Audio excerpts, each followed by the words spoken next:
Géraldine Granger pour le Rassemblement national. Merci Madame la Présidente. Ma question s'adresse à Madame le ministre du Travail, de la Santé et des Solidarités. Madame la ministre, combien de temps encore votre ministère ignorera-t-il les alertes répétées des internes en médecine? Les jeunes internes en médecine vivent une situation de détresse alarmante, exacerbée par des conditions de travail écrasantes, des réformes mal préparées et un système de formation inadapté.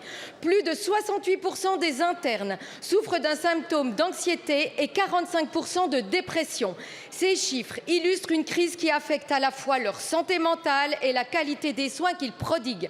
Les horaires excessifs, la surcharge administrative, le manque de supervision et l'absence de soutien psychologique génèrent une pression insoutenable, tandis que la réforme de la 10e année de médecine générale prévue pour 2026 ajoute à l'incertitude. Cette réforme du PLFSS 2023, imposée par 49.3, censée répondre aux défis de la désertification médicale, est actuellement inapplicable. Absence de décret d'application et de cadre clair pour les responsabilités des internes et des maîtres de stage. Manque de maîtres de stage universitaires pour encadrer les docteurs juniors, menaçant la qualité de la formation ambulatoire. Locaux insuffisants pour accueillir les internes en médecine de ville. Les internes demandent des mesures concrètes, notamment un report de la réforme pour garantir sa préparation dans de bonnes conditions, la création d'un véritable statut de docteur junior ambulatoire, un recrutement massif et une formation renforcée des maîtres de stage universitaires et la mise en place de locaux adaptés pour la formation ambulatoire. Dans ce contexte, quelle action immédiate le gouvernement prévoit-il pour répondre à ces revendications urgentes et garantir une formation de qualité tout en préservant la santé des internes et l'attractivité de la profession médicale? Je vous remercie. La parole est à Monsieur Yannick Neuder, ministre de la Santé et de l'Accès aux soins.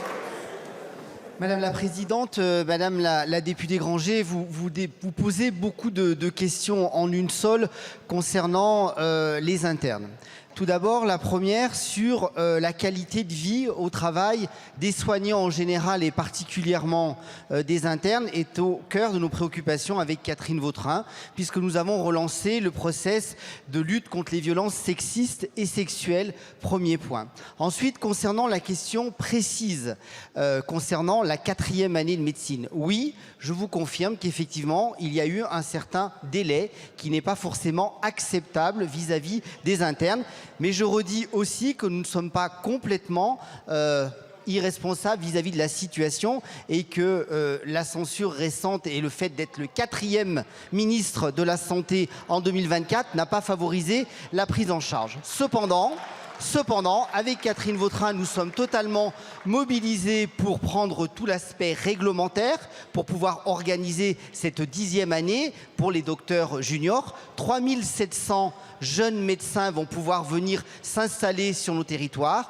Une partie nécessite une partie législative qui sera prise dans ce PLFSS que j'espère que donc vous voterez pour pouvoir voir aboutir ces mesures. Et 2 mesures législatives seront prises lors de la loi de simplification. Donc oui, Madame Granger, la préoccupation de ce gouvernement, de notre ministère, est vraiment de pouvoir installer dans les meilleurs délais ces 3700 internes à partir du 2 novembre 2026, de pouvoir mobiliser l'ensemble des maîtres de stage pour pouvoir trouver des lieux de stage qui ne soient pas forcément, et vous l'avez compris, à l'hôpital. Et je compte énormément sur les élus locaux, les maires, les intercommunalités, les départements, les régions. Et j'étais encore lundi à Châtillon en visite pour justement m'assurer que ces dispositifs que nous allons prendre avant l'été permettra d'avoir toutes les conditions requises pour que cette 4e année et ces docteurs juniors viennent augmenter l'offre de soins sur nos territoires. Merci beaucoup, Monsieur le ministre.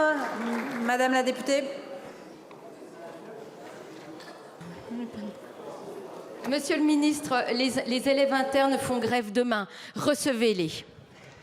Merci beaucoup. La parole est à présent à Monsieur Erwan Balanant pour le groupe démocrate. Merci Madame la Présidente.